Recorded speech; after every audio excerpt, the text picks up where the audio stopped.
Hello, wrestling fans, YouTubers, and to my subscribers.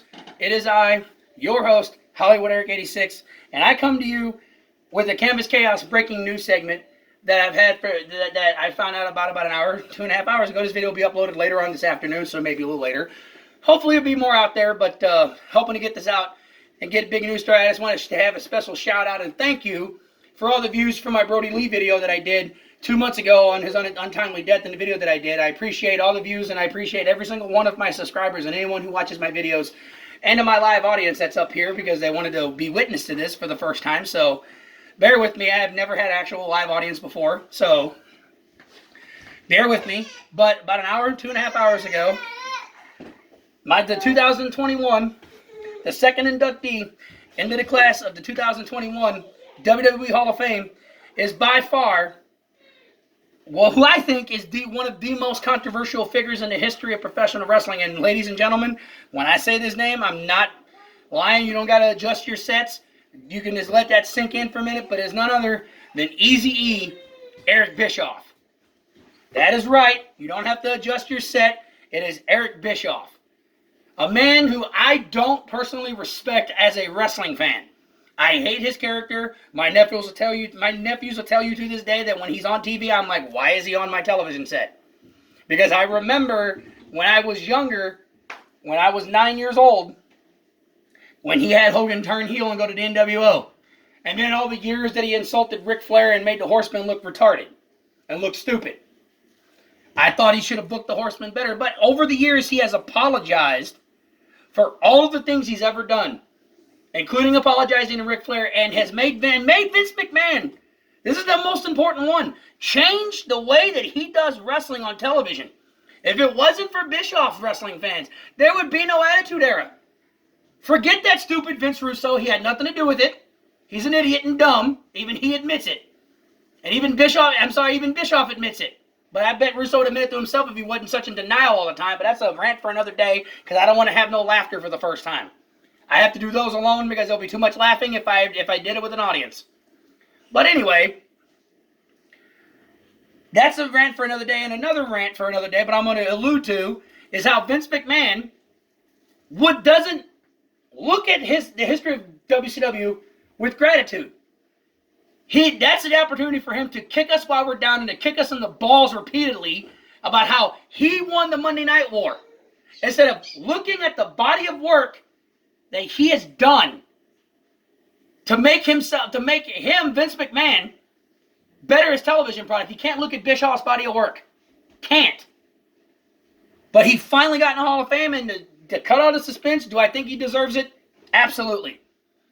For all the contributions he's ever done in the world of professional wrestling, even his contributions in Impact Wrestling, even though most people criticized him for it, that wasn't mostly his fault. But for his contributions to the world of professional wrestling and to the ruthless aggression era that he was the general manager of Raw, and even though I hated him on television, but he made Raw what it should have been. Must watch and must see TV. Although SmackDown was the better product. But that's not what that's about right now. My co-host is on cloud 9. And yes, I've already called and congratulated him because that was my duty as a person. He would do that for me if it was Paul Heyman. He's not a Paul Heyman guy. I am only as a promoter, not as a manager, because he annoys me. If I ever did a SmackDown review, you'd see the difference. Or if you go back and watch my live Goldberg reaction when he returned, you'll see how I feel about Heyman as a manager or an advocate. But if it was Paul Heyman for his contributions as an owner, he'd call me and congratulate me.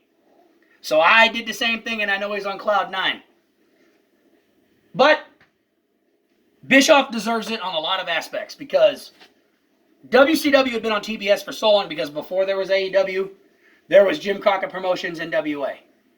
And because I didn't get the video out, I want to send my heartfelt condolences out to the Crockett family for the loss of Jim Crockett, because he made my childhood with my dad better. Because those are memories. That was back when wrestling was wrestling, is what my dad would say.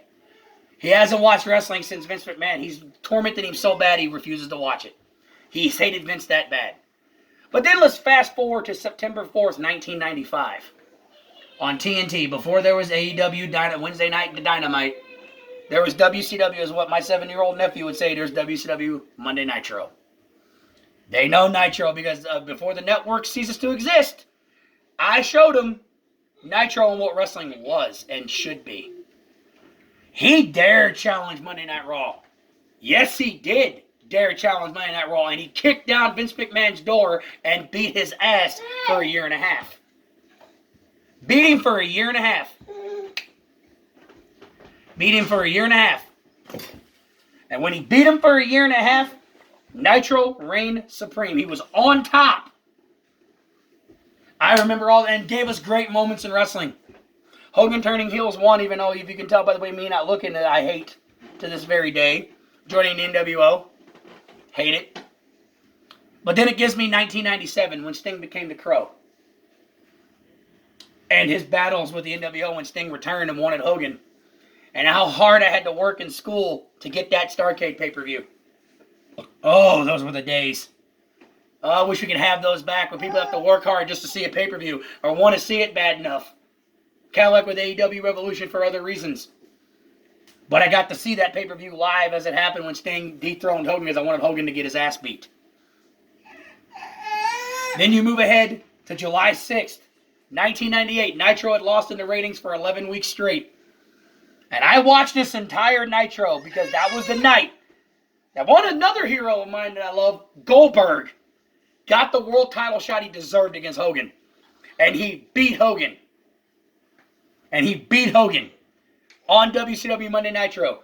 And they won the ratings war. And yes, 99 was a rough year because of the transition as Bischoff was gone.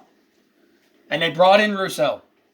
But that is a story for another day because if I get on Russo, we'll be here for an hour, and that's not what this is about.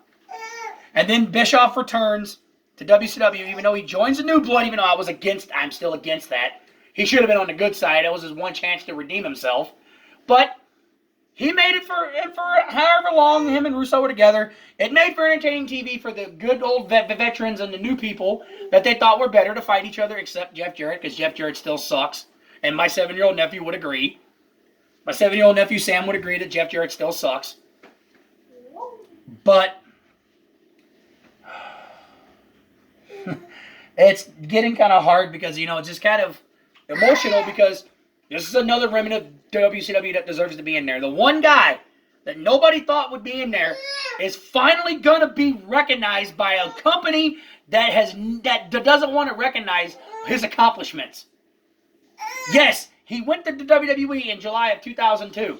Made a name for himself as the general manager of Raw.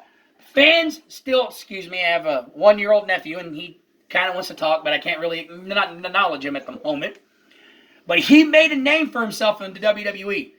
But yet they want to erase the body of work he's done in WCW and want to continually remind us who won the war. We don't care. We know who won the war, Vince. We know how you won.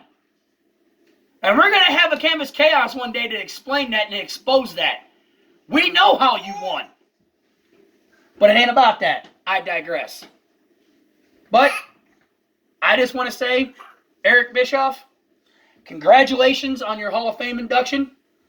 You deserve it.